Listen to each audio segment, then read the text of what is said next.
Feeling a little run down from too many late nights or maybe just a bit too much holiday cheer?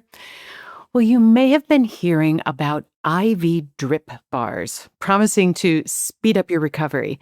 But are these hangover cures and vitamin infusions really helping you, or are they just draining your wallet?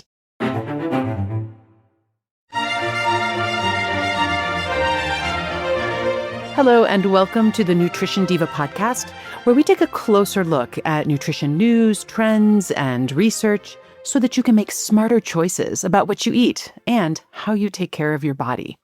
I'm your host, Monica Reinagel, and today I want to talk about the rise in intravenous vitamin and hydration therapies that are being sold directly to consumers.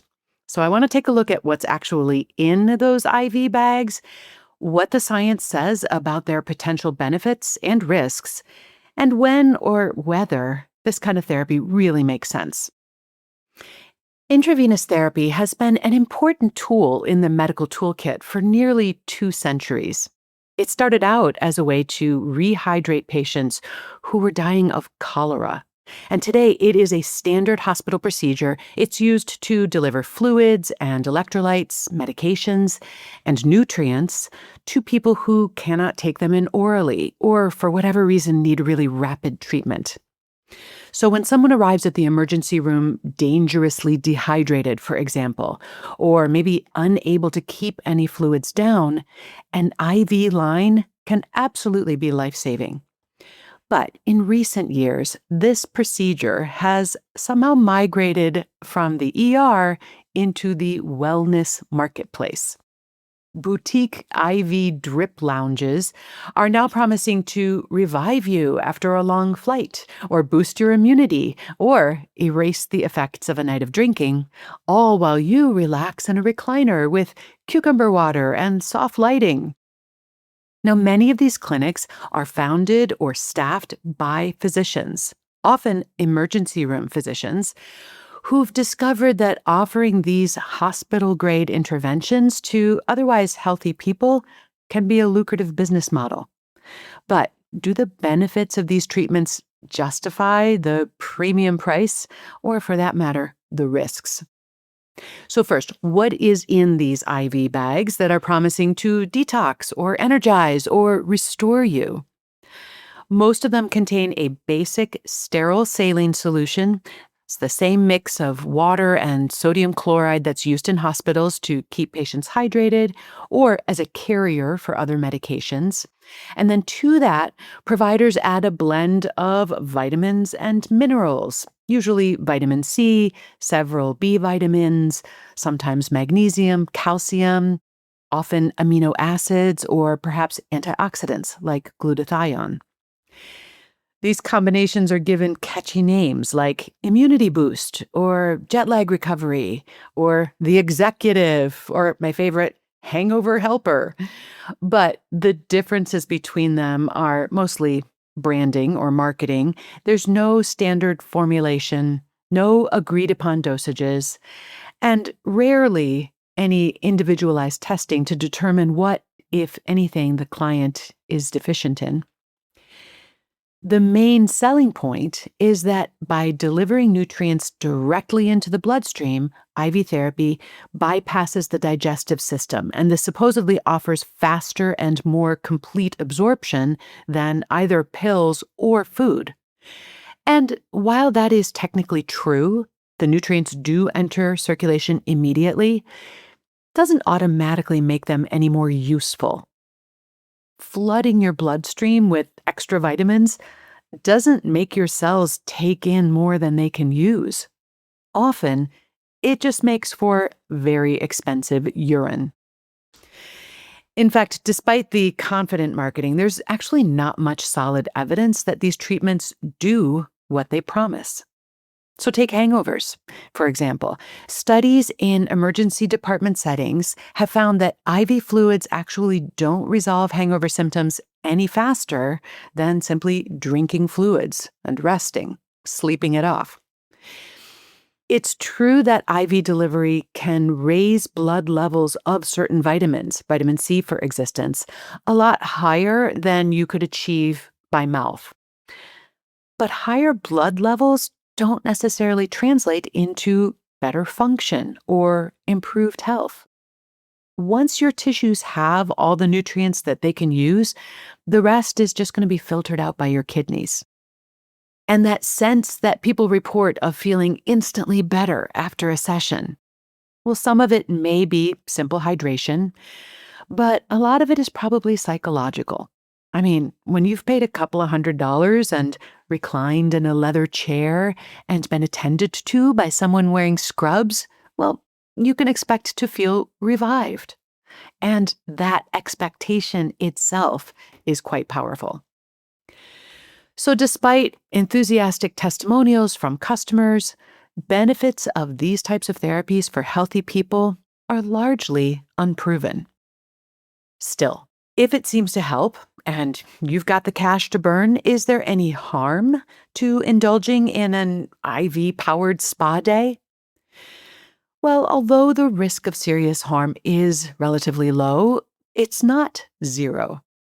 So every treatment involves piercing the skin and threading a needle into a vein, and that always carries some chance of infection or vein inflammation or even just bruising.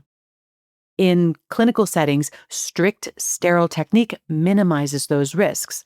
But in wellness lounges or mobile services, infection control may depend really on the habits of whoever is on duty.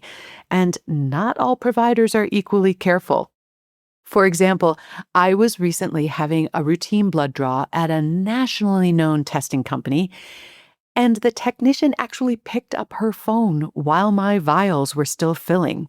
She scrolled through a few Instagram posts or whatever, and then she set her phone down and came back to disconnect the needle from my arm, all without changing her gloves. So it's just a reminder that even in reputable clinics, lapses happen. And given that cell phones can harbor more bacteria than a toilet seat, the idea of people getting IV infusions in shopping centers or hotel rooms should give us pause. The FDA and several state health departments have warned that poor sanitation in these settings could lead to serious infections. And then there's also the possibility of dosing errors or inappropriate combinations.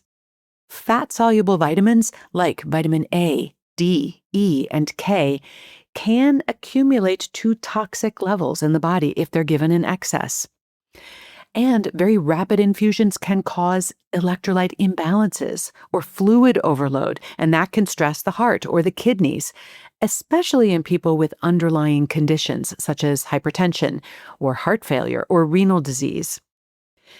And because many drip bars rely on brief intake forms or self-reported histories, medications and chronic health issues may not be adequately screened before treatment is administered. I also think that these services may impart a false sense of security. The idea that these treatments allow you to get away with drinking too much, or sleeping too little, or overworking, or eating poorly. But no amount of vitamins, or saline, or antioxidants can erase the physiological toll of chronic stress, or sleep deprivation, or heavy alcohol use. Finally, there's the cost. Most IV wellness strips run between $100 and $300 per session, sometimes more, because they're not covered by insurance. Now, for that price, you could buy months' worth of nutrient-dense groceries. So obviously, the most reliable way to treat a hangover is to not overdrink in the first place. And likewise, the best protection you have against fatigue or burnout isn't an IV drip, it's a regular sleep schedule, steady physical activity, balanced nutrition. Those simple habits do far more for your energy and your recovery than any vitamin cocktail ever could. That said, things don't always go as planned. Life happens. Late nights, travel, celebrations, stress. And these IV bars have found a niche, catering to people who've already overdone it and now they're looking for quick relief. For most of us, though, The best infusion is a glass or two of water, a nutritious meal, and a good night's sleep. Now, if after all that you are still tempted to give it a try, here's a few questions to ask before rolling up your sleeve. Number 1, what exactly is being infused and why? Number 2, who's administering it and under what conditions? And number 3, what safer, simpler options might actually accomplish the same thing? Now, if you are truly unable to keep food or fluids down for an extended period of time, that is a legitimate medical situation, and you'd be better off calling your doctor or perhaps visiting an urgent care center than heading to a drip bar. Otherwise, you can rehydrate and replace nutrients just as effectively by mouth. Water, soups, juices, even electrolyte drinks accomplish the same thing, but safely and much more inexpensively. So to sum up, even though these services are often run by doctors and they do use real medical equipment, that doesn't necessarily make them evidence-based care. There's no convincing evidence that IV drips are going to cure hangovers or boost your immunity or improve your energy. At best, they're harmless and expensive. At worst, they expose us to unnecessary risks. And they may also distract us from the boring but proven foundations of health: movement, sleep, nutrition. No drip can undo chronic stress, skipped meals, or excessive partying, because wellness isn't something you can buy by the bag. It's something you build through daily habits. If you have a question or a topic you'd like me to tackle on the podcast, you can email me at nutrition@quickanddirtytips.com. If you'd like to find out about having me present at your next in-person or virtual event, you can learn more about that at wellnessworkshere.com. Nutrition Diva is a Quick and Dirty Tips podcast.